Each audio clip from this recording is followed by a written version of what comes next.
Barchaga salom, men ismim Afruza. Bugun men interval gladaniyaning birinchi kunini boshlayapman. Bu shunchaki parhez emas, balki o'zimni qayta topish yo'li.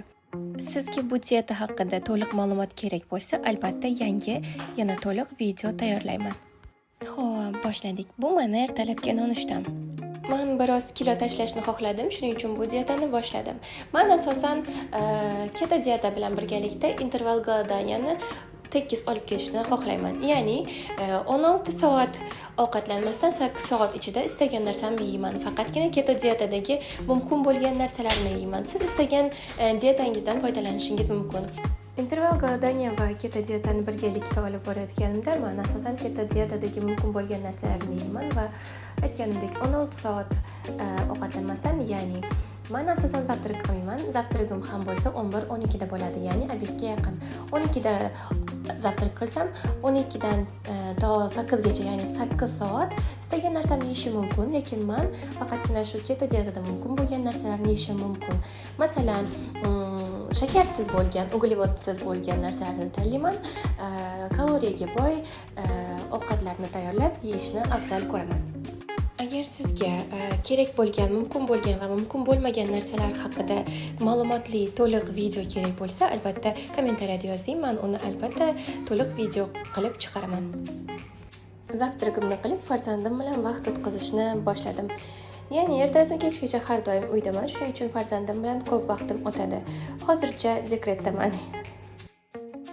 So'ng obedda oyimlar kelishdi, birgalikda kafega chiqdik. Oyim, ukam va farzandim bilan birga. Onam yonimdaligidan foydalangan holatda bolamga qarab turgan vaqtlarida ozgina darsligimni qildim. Hozirda yangi programmani o'rganyapman. Sketching va illyustratsiyalarni elektronnisini chizishni, ya'ni men o'zi qo'lda chizaman, lekin planshetda chizishni o'rganyapman. Bu meni obedim. Istasangiz siz xohlagan narsangizni yeyishingiz mumkin. Men salatni tanladim. Kuniga bitta kofe mumkin. Shuning uchun men ham kapuchinoni tanladim. Istasangiz qora kofe, istasangiz boshqa kofeni tanlashingiz mumkin. Men kapuchinoni yaxshi ko'raman va albatta kafeda bo'lganim uchun kapuchinoni tanladim. Meni yoshim va bo'yimga nisbatan vesim joyida, ya'ni normada, lekin men normadan ham 3-4 kilo tashlashni xohlayman. Shunchaki ideal ko'rinish uchun va sog'lom turmush tarzi uchungina 3-4 kilo tashlayman, lekin hammasi hozirda normada. Endi uyga qaytamiz va san'atni boshlaymiz. Ozgina bardak ekan, bu bardaklarni birinchi o'rinda to'g'rilab, yoq-yog'ini tozalab, keyin san'atni boshlaymiz, ya'ni ijodni. Bu meni yangi asarlarimdan biri. Chizishni boshladim, hali tugata olganim yo'q, chunki bolam bilan bo'lib, ozgina vaqtim yetmayapti.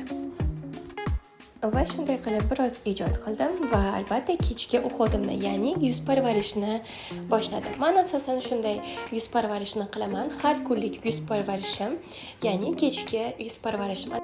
Har bir kunim o'zimga yetishga, ya'ni o'zimga e'tibor berishga, vaqt ajratishga harakat qilaman va kunimni samarali o'tkazishga harakat qilaman qo'limdan kelganicha. Bugungi kunim samarali bo'ldi deb o'ylayman va bugungi kunimni shu yerda tugataman. Ertaga, ya'ni 20 kunlik challenge ikkinchi kuni bo'ladi. Tomosha qilganingiz uchun rahmat.